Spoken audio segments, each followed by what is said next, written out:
One of the most important principles of Jiu Jitsu is control, in a technical sense and in a mindset sense. With regards to the technique, the beauty of Gracie Jiu Jitsu is that it gives you so much control over your opponent's body and your body during the chaos of a fight that you can remain calm, which is extremely important, and therefore save your energy and eventually win when they create the opportunities for you. But the key to control is that you don't lose control and exhaust all your energy faster than you'd like. So knowing Gracie Jiu Jitsu, you control your opponent and you can also control yourself, because when you know Jiu Jitsu, you're clearly a lot more confident than normal, so therefore there's no need to get over, excited and try to hurt somebody or punch somebody too much. You control your own emotions, and that is a beautiful thing, to not beat somebody up, but just literally hold them down until they give up. You guys spend a lot of time learning and perfecting all these techniques, and one way to completely throw it all out the window is when something happens or a situation occurs where you know you have to defend yourself, you get so emotionally charged that you completely forget your techniques and just go crazy trying to hurt that person. So the most important thing is that you guys, of course, learn the techniques, but when something happens, you guys remain so calm and confident that you don't get out of control, and as a result, you'll be able to resort to your techniques. You'll be aware of what you're doing, and all your techniques will go to use. Otherwise, it's all just wasted time. You guys put a lot into this, so make sure that you remain calm. And that can be practiced in all areas, in every relationship of your life. You can be controlled and patient, or you can get amped up real quick. So basically, use your techniques of Jiu Jitsu, use the control you're getting in the gym here and with your partners to enhance and strengthen your control in all areas, whether it be a fight or whether it be any kind of relationship. Yeah, some people, think about it, they lose control every day. People driving in traffic, anything happens, you see someone yelling at somebody else, and so that if that happens in the street, imagine how easily it will happen in a confrontation. So therefore, the more you train, the less chance it will happen. And the other way around, if you have control in all those areas, then when something happens and you have to defend yourself, you're more likely to remain calm. And another thing about, using this stuff for the wrong reasons. Of course, all this information is very valuable and can be very dangerous. It's very important to us that you guys do not abuse your power now and you start using this for the wrong reasons. The reason people fight or pick fights with other people, in a nutshell, is because they're insecure. When someone's not sure what they're capable of, they fight other people to show their power, to prove to themselves what they're capable of. So now that you guys know these techniques, be confident that they will work, and make sure you only use them in an absolute worst case scenario. So in other words, your techniques should help you avoid fights more than anything else, because you know how dangerous they are and how effective they can be. You don't know, go ahead. I was going to say a wrong way to use Jiu Jitsu would be to get in a fight, period. There could be a point where somebody possibly insults you and says something, and you know you can beat them up, and to beat them up is clearly wrong. If you know you can beat them up, you almost don't want to unless they physically attack you. But there isn't too many things someone can verbally say to make me want to fight them. I've heard everything you can imagine to my face, and I'm still like, hey man, okay, I'm sorry, I don't want a problem with you, and I just walk away, and it's done right there. There's no need. We don't have anything to prove. Because we know what we're capable of, if someone says or does something, maybe because they're under the influence of drugs or alcohol or whatever, and they get out of control and they offend us, of course we could neutralize and, attack them and hold them down and control them, but the bottom line is that doesn't prove anything, because we know the techniques work, and we're confident in ourselves. So basically, and that's another reason why we avoid drugs and alcohol completely, is because we want to make sure we're in our right state of mind so we don't respond to a situation in a way that we would later regret. But that's a whole separate issue. So most important thing is control, and once your techniques get good enough, you can win a fight just by controlling your opponent. You don't even have to submit them. You get them on the ground, you hold them down, they fight for their life, they can't get out, your control is so amazing, they realize they can't beat you up, so they surrender. So the beauty of Jiu Jitsu is it gives you the ability to defeat your opponent completely without causing any lasting harm. So for what it's worth, we think that's a very important element of this whole thing.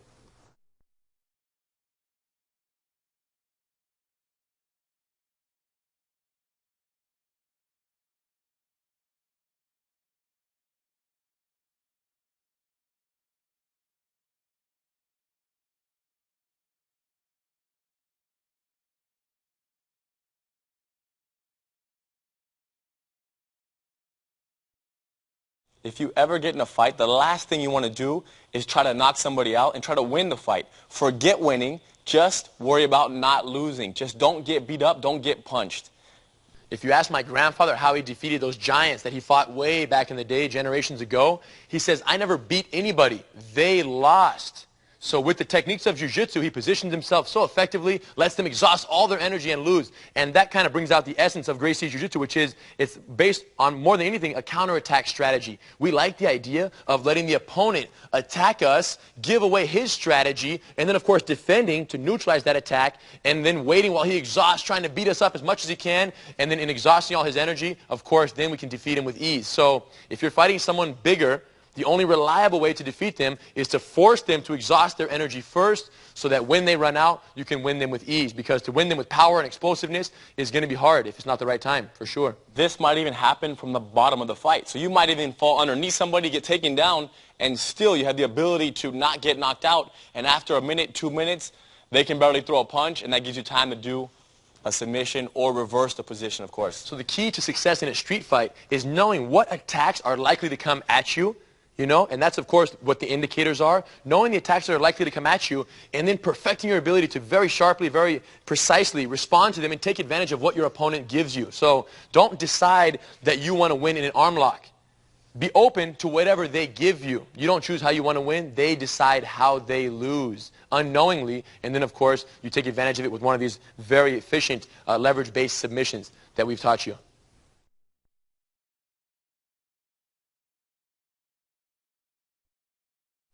People often wonder whether or not they need to learn a striking art to complement their techniques of Gracie Jiu Jitsu. And the answer is no. Gracie Jiu Jitsu is a complete art in itself. And the strategy of Gracie Jiu Jitsu is to avoid getting knocked out at all costs, control your opponent, and then submit them with a leverage-based strategy. And the reason we advise against someone learning how to use strikes to win in a real street fight is because if you're fighting someone who's much taller, much heavier, and much stronger than you, your attempt to strike them as a means of victory will put you within range to get punched. So every time you throw a punch, you're at risk of getting knocked out in return. So because of that, it's important that when you get into the fight, your mindset and your strategy is solid, and you're very well aware of what you want to do, and you don't veer on that. So learning another art could possibly conflict with that. Now, some people, because they want to practice mixed martial arts, they want to be a professional fighter and fight in the cage, in that case, it would not be wrong to learn a striking art because you're getting judged by judges based on your performance, and they're judging you based on your striking ability. So to satisfy the judges, and because it's a 5-minute round, and the judges will decide who wins after the 5-minute round is up, you have to be explosive and crazy and use all kinds of energy. And the reason you can get away with it in a cage as well is because you are fighting someone your same size, your same weight class.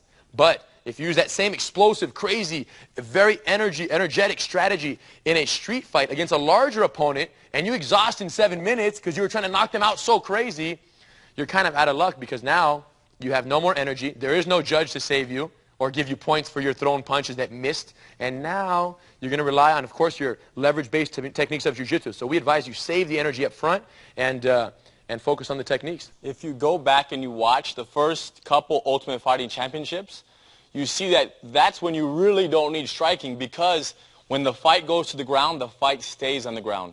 And today what happens, after 1 minute on the ground, they stand you up. So if you don't know how to strike, you're going to be in some kind of trouble. But of course, UFC 1, you go to the ground, you're on the ground for 20 minutes, no problem, and that's how a real fight goes down. There's really no referee or no judges to stop you and separate you and stand you back up. So in conclusion, if you're training to fight professionally in those circumstances and in that very specific set of rules that doesn't exist in a real fight, if that's what you're training for, learning a striking art is necessary because you're going to be fighting someone your same weight class, and judges will determine whether or not you win or lose based on your performance. But if you're training purely for street, for a larger opponent, the way we train and the way we teach our students here at the Gracie Academy, you do not need strikes, but you do need to know how to avoid them. And that is half the strategy of Gracie Jiu Jitsu. So strikes, not necessary for the street, but in the cage, might be helpful.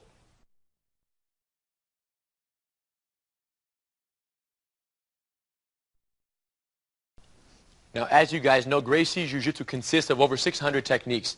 And perfecting the most important 36 techniques, the Gracie combative techniques, is required before you're even considered for your blue belt, because those are the ones that prove to us that you are prepared to effectively defend yourself against a larger opponent in a real street fight. So once you perfect those, you're good. But of course, there are those remaining 500 or 600 techniques.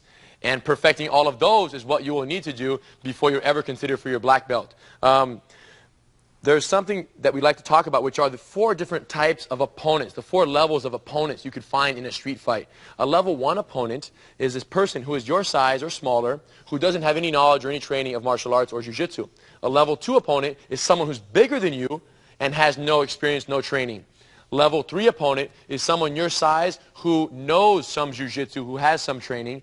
And a level 4 opponent is someone who's bigger than you and who also has had some exposure to the techniques.